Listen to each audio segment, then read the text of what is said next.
picking the current squad up are in a totally different position than what they inherited. I think the expectation now around the squad and the players is really exciting. So I understand that I'm in a really privileged position, one that I'm really looking forward to. I'm excited about it. Looking forward to meeting up with the players. Getting to the squad out today was an important bit. You know, it was important that, like I spoke about before, putting my own stamp on the squad a little bit, but recognising how well they've done in the past. You know, we've been so close a couple of times, and you know, recognising that. So, but I thought it was important that we put some fresh faces in and you know, put our own little mark on the squad. You'll be expecting this next question. You've got the job on an interim basis. Yeah. Do you want it long term? I think for me that's not really important. Again, the mistakes I've made in the past when I've been in these kind of positions is that, you know, I spend that much time telling people that I don't want the job, and I actually forget to do the job. So for me, the most important thing is the camp, is the games. The priority is to get out of the Nations League B, and that's a big thing. And just doing a good job. I don't really worry too much about the future too much. It's really important that, you know, I'll concentrate on today and tomorrow. We've seen your under-21s side playing a really attacking style. Yeah.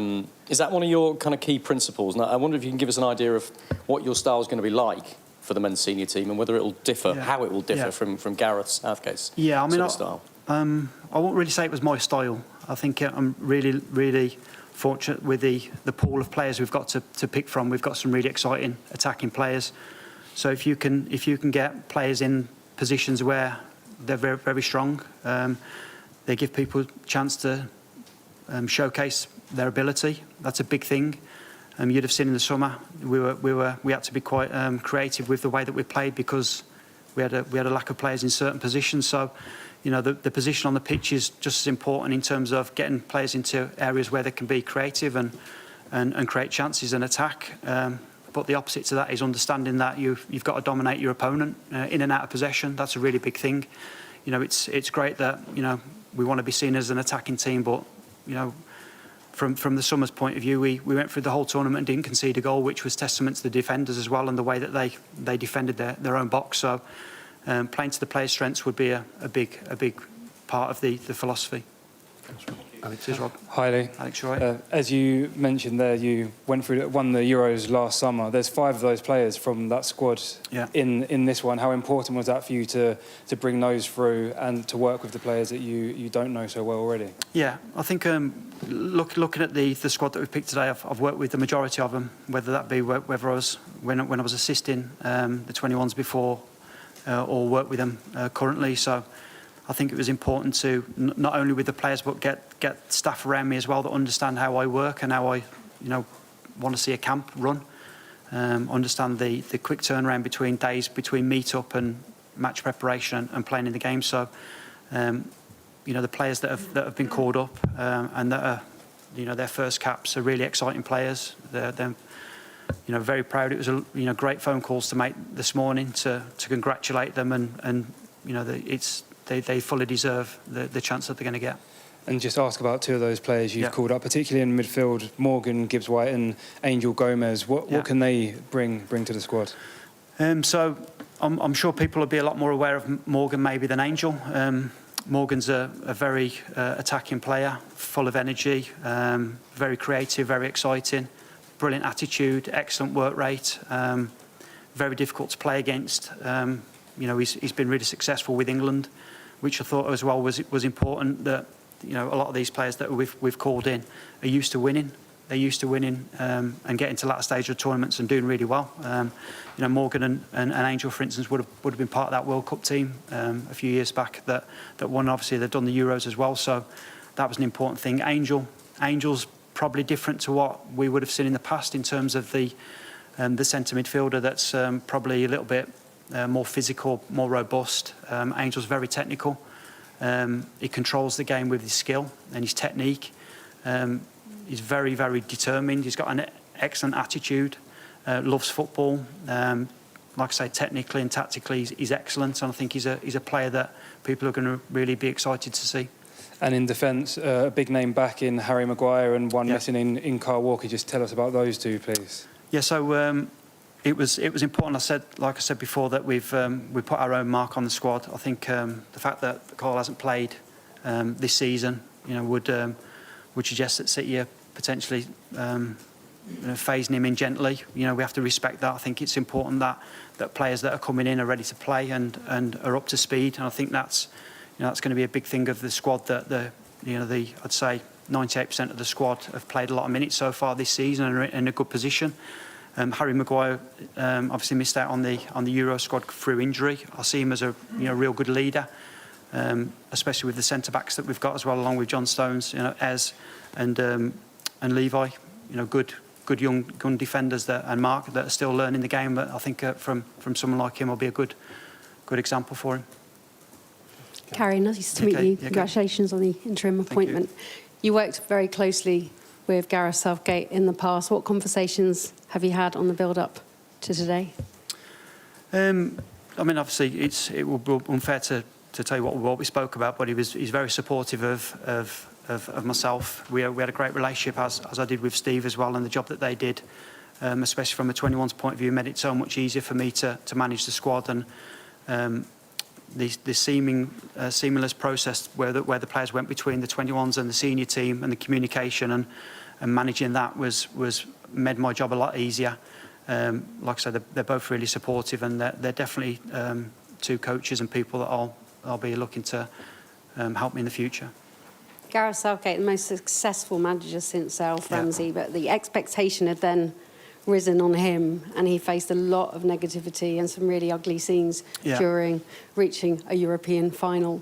Did that make you question taking up this interim position at all? No, not really. I think I'm really, really confident in the job that I can do. I think with the players that we've got as well, we've got a real capability of doing so well in the future. I think not only with the senior team, the 21s, and the rest of the pathway, we've got some really exciting players in the system. So to get to a major final and to qualify for a final, especially, is no mean feat. So I think we're all aware that the next candidate that comes in, the objectives are quite simple. It's to win a major tournament. So. That will be the case in the future, I'm sure. And at left back, the ongoing problem, but quite good to have someone like Ashley Cole in your team then.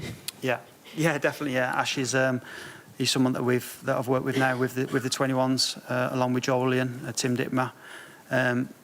People that I really trust, that have got a great way about them, good coaches, but more importantly, good people. And I think especially with some of the age of some of the players in the squad, to have someone that they can talk to about different experiences on and off the pitch, is really invaluable. But Ash has been brilliant for us. Thanks, Gary. Thank you. Pass to Henry, but we'll go to Jack Pitbrook next. Jack. Hi, Lee. Congratulations. Thank you. We've seen with Scaloni and De La Fuente and Southgate himself, coaches stepping up from under 21s, under 20s, Olympic teams. Why do you think there is that trend at the moment? I think maybe it's quite different to work international football to club football in terms of the amount of contact time, especially that you get with players. Understanding what players are in the system as well, in terms of the ones that you can select, is really helpful. And obviously, seeing how well Spain done in the future, I don't think it's a blueprint by any means. I think managing international players at the minute really suits me, really suits the way that I want to coach. It helps that the players that you are coaching, when you do pick a squad, which is quite different to a club team, is that you're basically picking the best players to play in a certain way and hopefully to do well. So, but I can see that there's, I don't see that as a blueprint, but it's been quite a successful one for Spain. You've listed Trent amongst the defenders. Gareth used to list him amongst the midfielders. Where do you see his very special talents working best for England? Yeah, well, I think for me, for this camp especially, he'll be a right back, be playing in defence. I think Trent, like a lot of the players, especially modern day fullbacks, especially, have got all-round attributes that almost turn him into midfielders. He's very comfortable receiving the ball. He's got a great range of passing. As has Rico. and Kyle Walker-Peters I watched as well at Southampton the other day. You know, they're very comfortable in possession and playing forwards and receiving the ball. So at some point, I would imagine we'll see Trent arriving into that kind of area, but I see him as a right back. Jack Pitbrook. Hi, Lee. What's your thinking in terms of whether this is a squad for these 2 games or for the long-term future? Well, these 2 games especially, I think it was important that at this point of the season, looking back on my previous Septembers, it's important that you pick a squad with players that can hit the ground running, that have already got match minutes into their legs, because you know there's no way that we can underestimate Republic of Ireland and Finland. 2 tough games, especially the first game in Dublin. So that was my thinking. Players that aren't involved definitely aren't ruled out. I don't think I'm in the position to, you know, rule players in or out. All of the staff are going to a lot of games and watching all of their minutes, all of their touches. So anyone that's played in the past or in the future has got a chance of being in the next squad. It's really important for me that they're playing well and they're in form and they're pushing on. I think that's it. I think when a squad is named, there should be a proud moment that you deserve to get in the squad, and I'm sure these players feel that. There's obviously going to be a lot of attention on you personally taking the England team to Ireland next week. Just to clarify, your family's roots are in rural County Cork? Yeah. Have you been there? Yeah. Can you just talk about how important that is to you? Well, it was a real proud part of my career. You know, 40 caps for the Republic of Ireland is something that I'm proud of.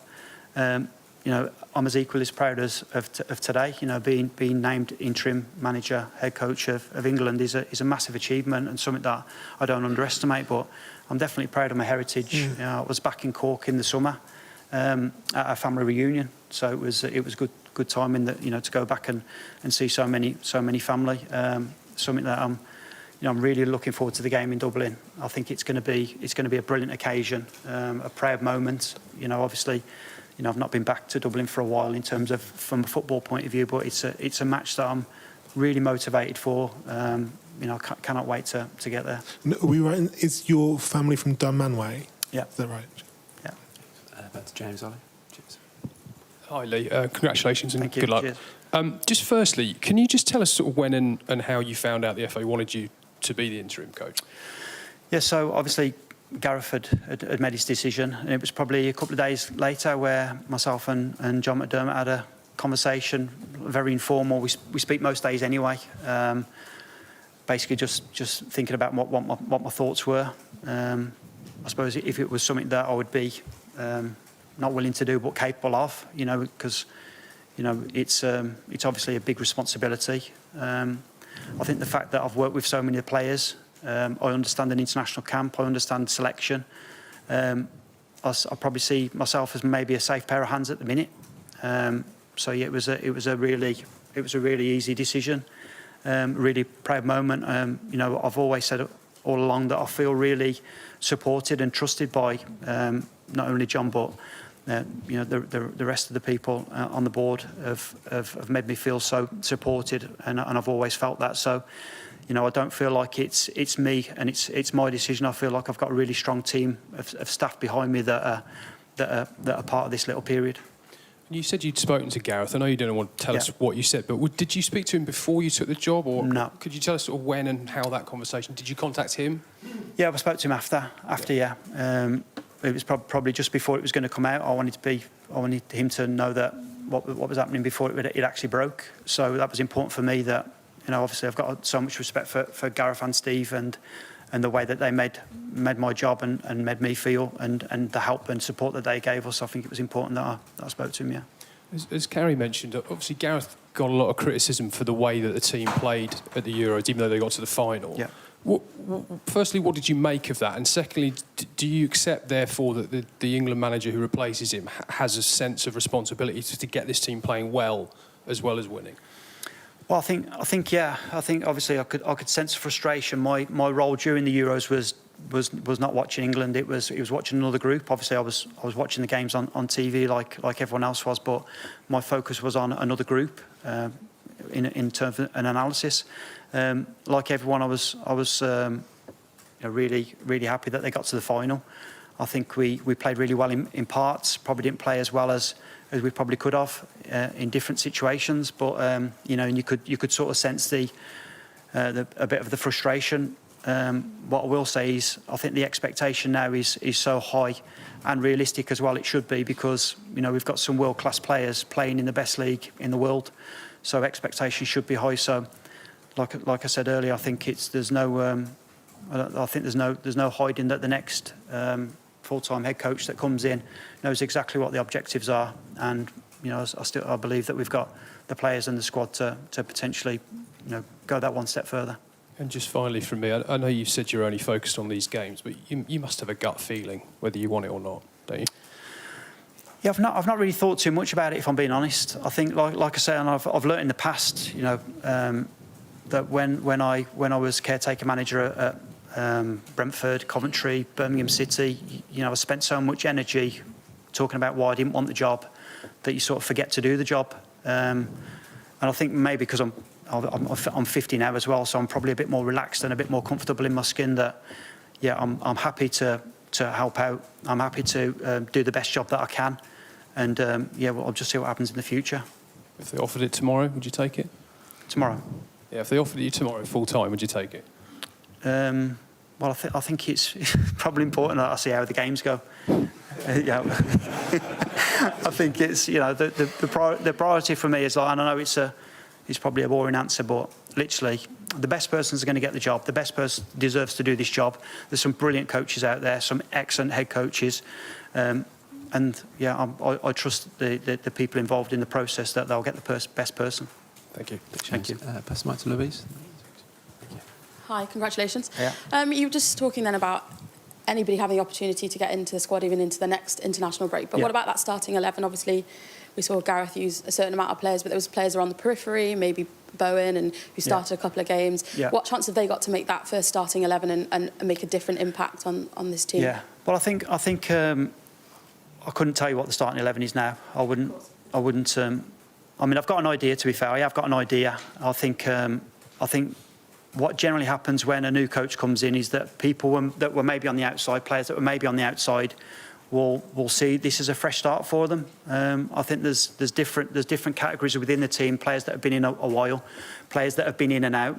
Obviously, the younger players, and that middle group that have maybe been in quite a lot of squads but haven't quite cemented a place in the team or a feeling of status within the squad. I think it's a fresh start for them. You know, the big thing for me is training, how they train.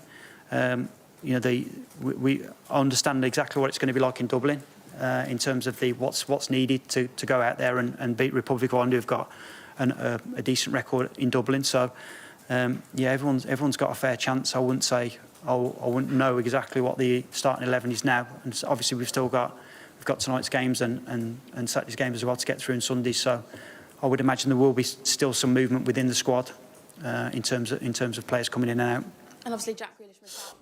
Well, that is Lee Carsley, the interim England manager, having named his squad for the next 2 games. The Nations League games against the Republic of Ireland on the 7th of September and against Finland on the 10th of September. Some new names in the squad, some people returning, including Jack Grealish and Harry Maguire, and also Morgan Gibbs-White has come into the squad as well from Forest. Let's bring in our sports correspondent, Rob Harris, who's joining us now. So, Rob, look, we heard a little bit there from Lee Carsley about his hopes to be England manager in the future, or whether or not he wants to be. Let's talk first of all about the squad and who's come back in some of the new faces. Yes, for many, this will be the introduction to Lee Carsley. The fact he's announcing his first squad as England interim head coach, well, really not quite having had the profile in the past, despite the fact a year ago he did win the Euros under-21s trophy, the first time England's men had done that for 39 years. And 5 players who were part of that final victory over Spain last year are in this squad. So we do have Cole Palmer, who also went to the senior Euros with Gareth Southgate this summer, but 4 uncapped players, so from Newcastle, Livramento, Nottingham Forest's Gibbs-White. We also have the Lille midfielder Gomez and Chelsea's Madueke, who scored a hat-trick last weekend in their victory at Wolves. And players who missed out on Gareth Southgate's final tournament squad, Harry Maguire, the Manchester United defender, and indeed Jack Grealish from Manchester City, are both back in for these Nations League matches. Now, are these matches an audition? Well, Carsley's not really saying if he wants the job full-time. He's indicated that he sees himself even as a safe pair of hands as the search for Gareth Southgate's successor does continue, because the path that Gareth Southgate took to the job is one that Lee Carsley could follow as well, because Southgate himself was under-21s manager, initially brought in as interim manager in September 2016, who managed to convince his FA bosses that he was the right person to take the job full-time. Of course, Southgate had a very different profile at the time. He'd been part of England tournaments for many years, including, of course, famously Euro '96, and had been a notable player. Very different we're talking about with Lee Carsley. Yes, he was in the Premier League for many years with Everton, but his own managerial career has not been that notable at the senior level, very brief stints at Birmingham and Brentford, but he has been growing through the England setup, rising through the ranks at St George's Park, including leading the under-21s to that great final victory over Spain a year ago. So now we wait to see just how long he does remain in the job. This Nations League campaign is 6 matches long. It takes us right the way through to November, with the matches against Ireland and Finland coming up in September, then Greece as well awaiting. They're playing them home and away. And of course, facing Ireland, it's the country he did indeed play for 40 times, including at the 2002 World Cup. He is Birmingham born, so very much has roots in this country. We heard him being asked today about his family back in Ireland as well. But for England, they do have some time to make this appointment, because it's not until next March that we really see the start of the bigger, more serious business, perhaps, of trying to qualify for the 2026 World Cup. But Lee Carsley now has a very big platform to announce himself really to the entire English public, even the footballing public who might be less familiar with him, and perhaps to see if his FA bosses do consider the fact he might be the right person to take them forward in the long term. Yeah, and Robbie did say he felt supported by those at the FA, saying he wants to do the best job he can, and also that he wants to see how the games go before he decides if he wants the job, which I think is probably quite sensible. But he did make the point that he knows the players, he understands the camp, and as you mentioned, Gareth Southgate had a similar trajectory as well. So for the FA, they've got, I guess for them, really the best person they can right now in charge to sort of see if he can step up to the next stage. Yes, and the FA did actually put an effective job advert out for this role a few weeks ago, which did talk about knowing the England setup, actually be able to cope with the pressure. So as much in the coming weeks, it will be about how does he handle even press conferences, talking to the media if various more challenging issues come up, to test himself, as we saw Gareth Southgate often had to take on more challenging topics in his 8 years as manager. So really this is quite a moment for him and for the whole England setup as well. Quite a lot of readjustment, and I do get a sense from around the FA they are feeling quite bruised by some of the criticism, particularly from former players and indeed some fans following the Euros. The fact is, although they missed out on a first men's trophy since 1966, it was a second consecutive final. Only Gareth Southgate, as an England men's manager, has taken England to a final since Alf Ramsey in '66. So they believe there should be some perspective. And, you know, even today, speaking here in Monaco to the UEFA president, Alexander Shefrin, in an interview you can see in full on the Sky News website, he says actually some of that sort of anger needs to dissipate from England fans in particular, and to recognise the opportunities they've got. And if we're going to look even further ahead, the next men's European Championships are in Britain and Ireland, with the final at Wembley in July of 2028. Could it be Lee Carsley in charge of the Three Lions then?